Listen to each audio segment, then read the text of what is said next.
This is Patrick Daly and welcome to Interlinks. Interlinks is a program about international business and globalization and the effects these have had on our life, our work and our travel over the last 50 years or so. In each program, we interview a person from another country or with strong connections to another country to get their unique perspective on these matters and how they've affected their life, their work and their business. There's a little bit of history, a dash of economics, a sprinkling of business and an overlay of personal experience, both from me and from my interviewees from around the world. Today, we will be speaking with the director of the Spanish and Portuguese market for Bord Bia, Cecilia Ruiz Lafuente, who's based in Madrid.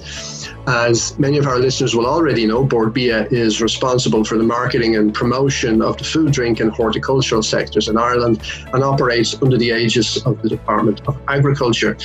Cecilia has a long-standing connection to Ireland and went to primary school in Madrid, in a school called Las Irlandesas, the Irish girls, I guess. And we'll find out more about that in the interview. Cecilia attended university in the UK, where she obtained her degree in marketing and business administration. And her career has always been connected to international trade. She's been with Bord Bia for some 25 years.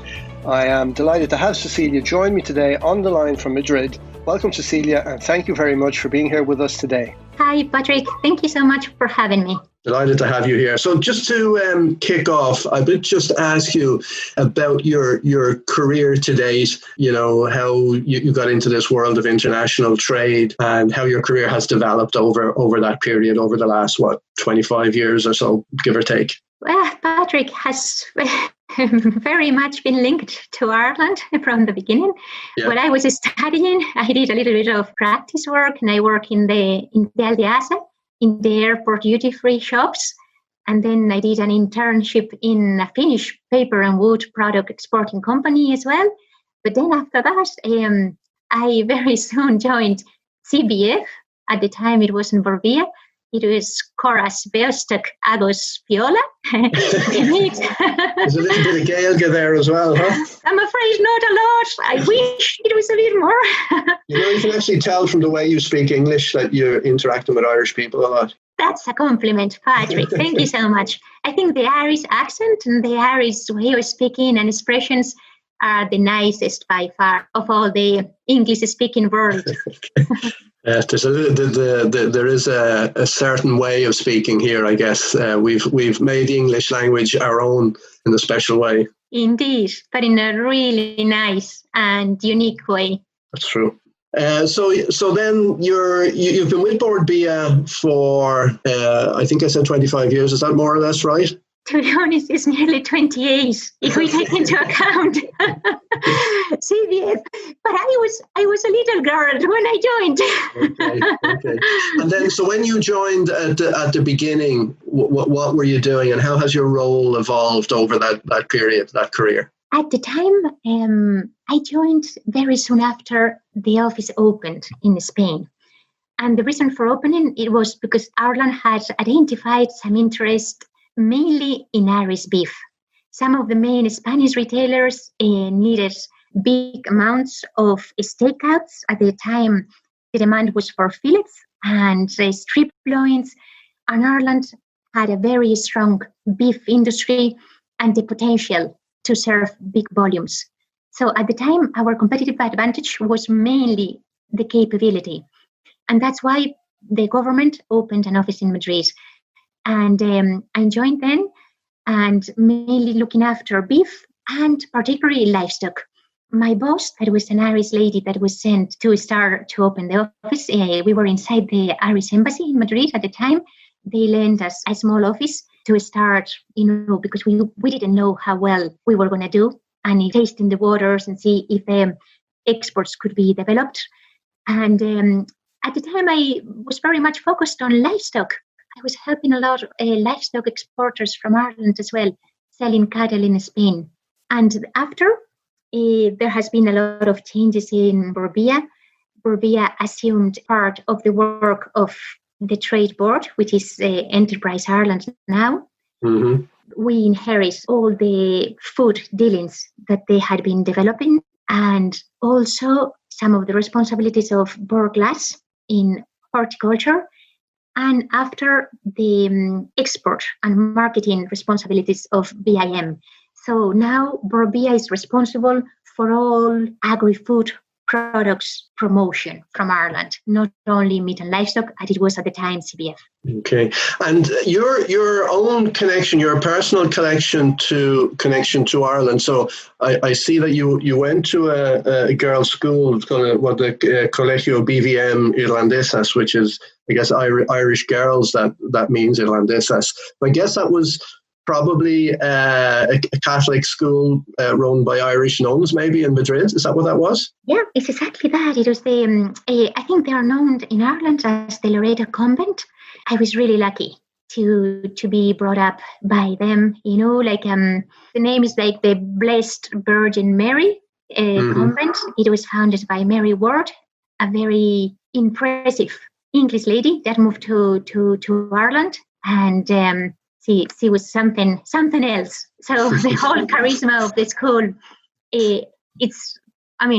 I'm very grateful to my parents and very thankful, of the choice, and very thankful to the Irish nuns indeed. There weren't a lot left, to be honest, when I joined. They weren't teaching much. They were still around, but they were kind of old. And the ones that were teaching us were mainly Spanish nuns. But we celebrate St. Patrick's Day. It was our school day, and we celebrated everything Irish. The values were there. So yeah, and then Bord Bia. So most everybody in Ireland has heard of Bord Bia. It's almost a household name, but sometimes we're not altogether sure what exactly it is. So what's its governance? What's its relationship with the government, and what's its relationship with Irish food producers on the two sides? I think we describe ourselves as a semi-state organization. We depend very much on the Irish Department of Agriculture, Food and the Marine. They are our ultimate boss, and we report to them. Our mission statement, as such, is to drive, through market insights and in partnership with the industry, the commercial success of a world-class food, drink and horticulture industry that is very relevant for Ireland, because it represents 170,000 jobs and 7.7% of the total employment in Ireland, 21% of the industrial sales and 23% of the manufacturing. So it's a very important sector. And I feel that our role is really important. We really help the Irish companies to sell more in the Irish market and abroad. Our relationship with them is really, really close. We work hand in hand with them to try to guide them, to try to help them prioritize markets, help them choose where their products can perform better. I think that it's a lovely concept, because we are there to help a very relevant industry in Ireland, helping them sell more in the domestic market. That obviously is very important. But Ireland produces so much food, considering its size, that needs to export nearly 90% of their production. So Bord Bia has 14 overseas offices that are continuously looking for opportunities and market gaps, and to look for business conversion and to increment Irish exports. And do Irish food companies, do they become almost like clients of yours, or are you always there as a resource? How does that work? Is there some formality in the connections between the producers in Ireland and yourselves? We're always there as a result. We are there for everybody. We are a semi-state body as such. So it's our role to help everybody. The only thing is true that we are trying to be more and more strategic and honest. Like if a very small company doesn't really have a plan to export and rings Bord Bia Madrid looking for clients, we try to bring them through the journey, to prepare themselves first, to make sure they have the capability, to make sure they have the right product, to make them aware that they need to translate their packaging.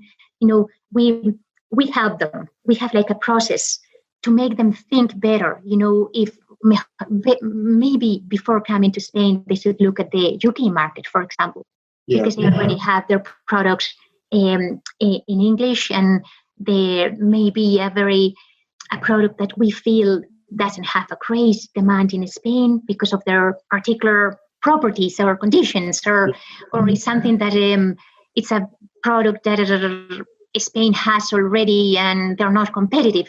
So basically we bring them through all this journey of market understanding, category understanding, and then once that they feel they are prepared, we start looking for potential business for them and distributor searches, client introductions. Okay. And then, so Ireland then, as a food producer and exporter, in terms of its scale and its product and what's unique about it, you as a person who's representing Irish food in your country and in Portugal and in Latin America, what are you telling those people about Ireland and Ireland's food that's unique about it? What's the unique selling feature of Irish food? Well, to start with, Ireland has already a great image globally, Patrick. So it's easy for us to communicate because most people knows about it, and it's a country that is widely admired for everything, really, for its culture, for its music, for how nice people are, for the landscape, for the nature. So it's quite easy to link that to natural ingredients, high quality, also a lot of tradition in the primary sector, a lot of a long-standing tradition and proud in farming, in fishing, in agriculture as a whole, in bringing cattle. So it's kind of easy to tell the story because everybody sees Ireland as a green country with plenty of grass. So when you talk to potential customers, it's like, I guess, because it's so green, I guess you have a very good meat industry, I guess you have a very good dairy industry, I guess you have, so it's in their minds already. But yeah, I think the quality of the ingredients, it's certainly a unique selling point. The tradition, the respect, how Irish people treat and are so serious about doing things well. I think they know that there is so much on stake that the whole country really supports the sector and knows that it's very important to do things right. Yeah, so I guess you're leveraging a kind of maybe a kind of soft power that Ireland has, even though it's a very small country and a small player on the international stage. Definitely. It's a country that everybody likes. It's not the same, and you probably, well, even now, the situation we're looking at when countries are becoming more protectionist and there are some trade wars, sometimes based on political issues or Ireland, nobody has problems with Ireland. Ireland is a country that everybody likes, and it's a warm, welcoming country with that. I think that it's not the same with it's not the same. It really works for us. Yeah. And how have sales and penetration the markets in Spain, Portugal, and Latin America, which are the ones that you have responsibility for? How has that been going, and which products or sets of products have had the most success over the period?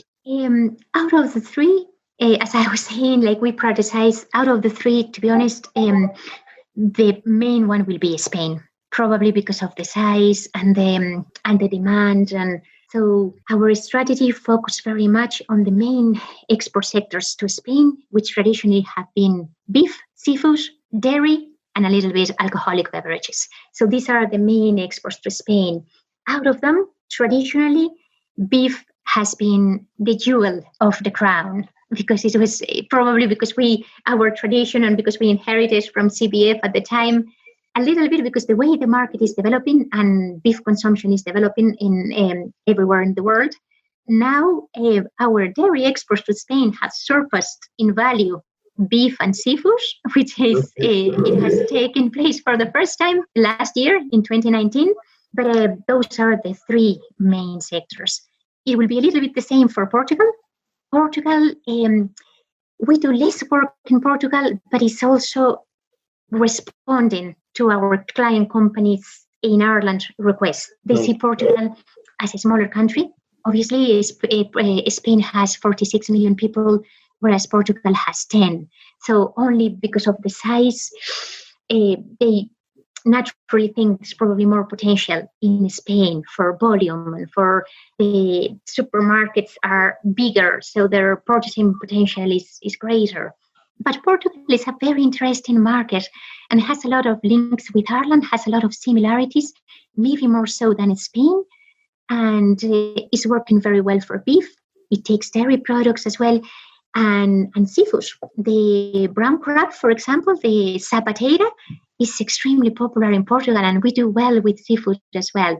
But overall, Spain is our 9th export market, and I think Portugal is probably the 30th. And then Latin America hasn't really been a priority for Bord Bia for our client. This is also because beef traditionally was the main product that we were trying. Like Argentina and Brazil were big beef producers always, yeah. Yeah, exactly. There is not a chance of selling Irish beef in these countries that are big producers and much bigger than we are. And also the product is quite similar, because we could still, if it was a different kind of production, we could say, listen, a niche, a little bit like we're doing in the States. It's like grass-fed beef from Ireland, unique selling points. But in South America, this production system and the breeds are not that different as to sell our products. And for other sectors, it's a bit far. So logistics demand big volumes. We don't have the EU Mercosur free trade agreement never finalized, right? That has never been finalized. It's not finalized. And then there are continuous changes. Some stages they said, it has to be a EU agreement. Then for certain sectors, they have allowed bilateral negotiations country by country. So it's a bit awkward. Like, for example, out of South America, Mexico was identified, or in Central America was identified as the market with the greatest potential. But we still don't have access for pig meat for Mexico, for example. We're still negotiating all the access for beef as well. That could be a small opportunity there too for certain offals and cuts. So it takes a really long time. Like our embassy and the Department of Ag has been negotiating with Mexico from probably 6 or 7 years. The first time I visited Mexico was in 2015, and we were already hoping to get access. And then there are countries that take a lot of red tape, a lot of paperwork. It's difficult to do business with them. Also because they are a bit protectionist, so they have a little bit their own barriers, and impediments for accepting foreign products. Then maybe changing tack a little. So right now, over the last 2 months or so, how has coronavirus affected the food consumption in Spain in general, and the consumption, say, of the Irish products then in particular? It's funny. I think Spain has followed the same patterns as most European countries. For the first weeks of confinement, people were very worried and entered a little bit of a state of panic and stockpiling, buying long shelf products. So we saw an increase of canned fish, prepared foods that has long shelf life, like legumes or dry products. Then it was proven that everything was working well, that there was going to be no food shortages. So we enter another phase where people were buying big amounts. We were asked not to go to the supermarket unless it was completely necessary. So we were trying to buy for 2 weeks if we could, if we could keep products at home and freeze them or whatever. So there was an increase on sales, but then we're getting into what they are calling the new normal. So now people are buying more regularly, and they are back to their normal eating habits. But it's true that the food service has closed completely. Spain entered the lockdown on the 14th of March. So we have been nearly 8 weeks in lockdown, and or more, and the food service was gone completely. So this has affected the trade enormously, and our Irish products are going to suffer from it, because as much as we are working on our relationships with the retail sector, there are certain products that cannot be moved. In the case of beef, the food service demands different cuts than what is sold in supermarkets. In the case of our alcoholic drinks, people are drinking more at home, but it's not the same, the consumption of whiskey or cream liqueurs, of craft beers, what you will buy in a supermarket or what will you have in a bar. The same for seafood. Seafood has been affected, particularly selfish, because there is not the same. There are products that you have when you go out on a family gathering to celebrate or to treat yourself. Now that the restaurants are closed and we're not allowed to meet and to get together with family and friends, the demand for those products has decreased as well, even at retail level. So, we are already trying to assess how much is impacting our exports per category. But to be honest, we are hopeful, Patrick. It's going to take a while because Spain or any of our countries, Spain is very dependent on the tourism sector. Mm-hmm. And on our services, hotels, restaurants in the Spanish coasts, in the Spanish cities with culture and history we get a huge amount of visitors that we are not going to get this year, most probably, the way things are looking. But hopefully next year, we're already trying to work and planning, for the business recovery. What would you say to Irish producers who maybe are not exporting to Spain and Portugal now, but have an interest in those markets? What would you say to them as your kind of top three recommendations? I suppose one of them would be to get in contact with Bord Bia, but what should they be thinking about, and what should be their priorities for those markets? Yeah, certainly. The first will be to get in touch with us directly. We will we will tell them we will make our best to share our market insights.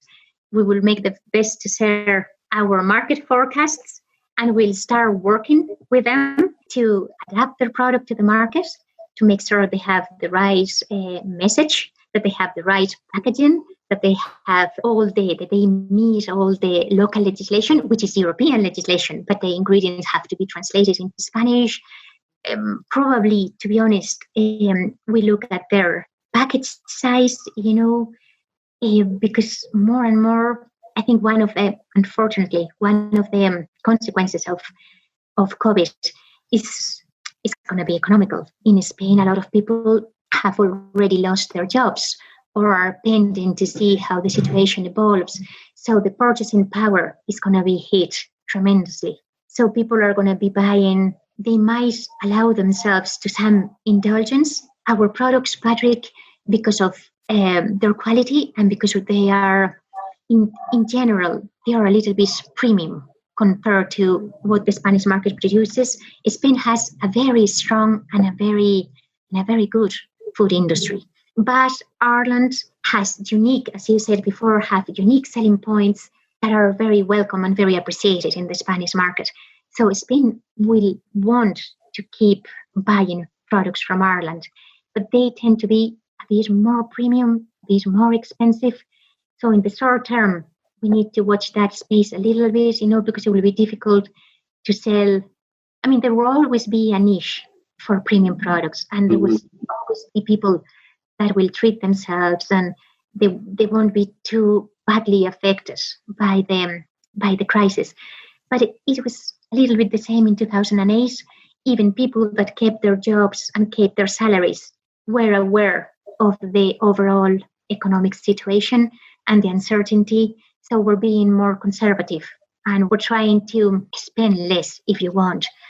So we will be really looking forward working with new companies targeting Spain and interested in this market, and obviously Portugal and South America as well.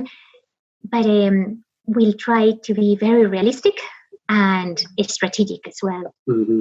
And then just maybe to enter to the very final straight of the interview, what kind of things do you like to do yourself outside of work in your free time? Well, first of all, there's not a lot of free time currently. I have to say, as a lot of people are experiencing, this teleworking is a killer.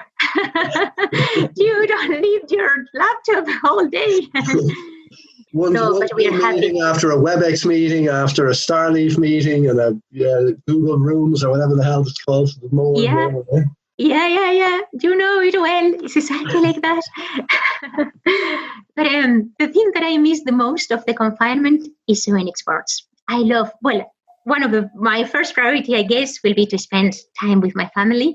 And now we're all at home, but we don't see each other very often because everybody is working away or teleschooling or teleworking in different rooms. So we are it's funny because I have this survey saying, oh, what do you do with your free time now? New hobbies, it's like cooking new recipes. It's like, when? Impossible. No time. I'm busier than ever. But no, what we miss the most is doing sports. We really like doing and watching. We really like watching soccer, basketball, tennis, and following the sport. I follow rugby a little bit. I have to say, Gaelic soccer doesn't get a lot of coverage here.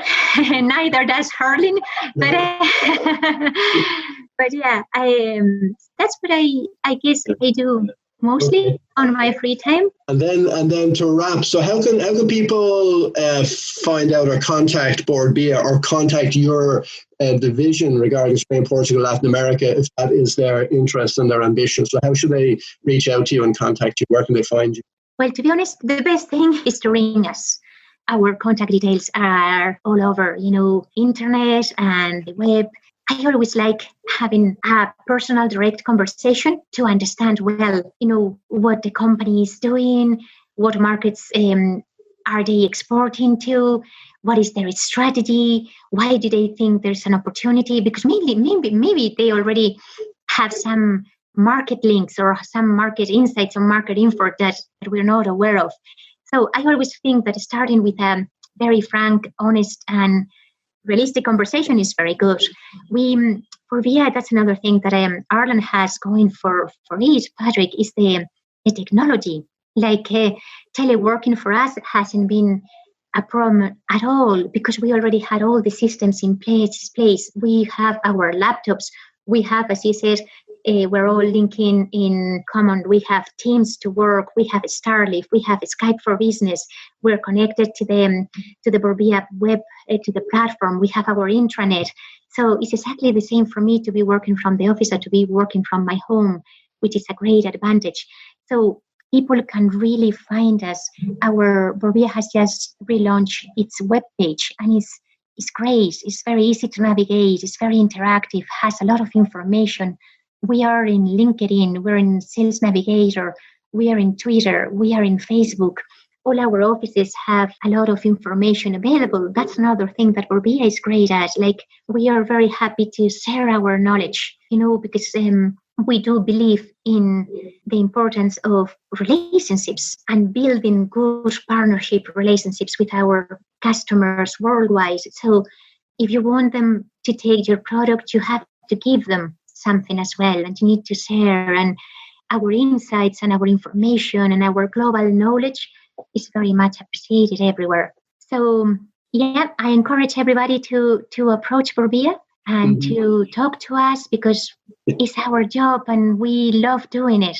So thank you very, very much, Cecilia. It's been an absolute pleasure talking to you today. And do keep well, keep safe, look after yourself and your family. Thank you so much, Patrick. The same to you and to the whole of Ireland and the world.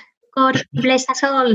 Yeah, yes, indeed. And thanks also to our listeners. And remember that if you would like to find out more about globalization, international business, and how we can help you to formulate and implement business strategies that deliver, please check out my blog and website on albalogistics.com and my book, International Supply Chain Relationships, which can be purchased on Amazon and Google Books.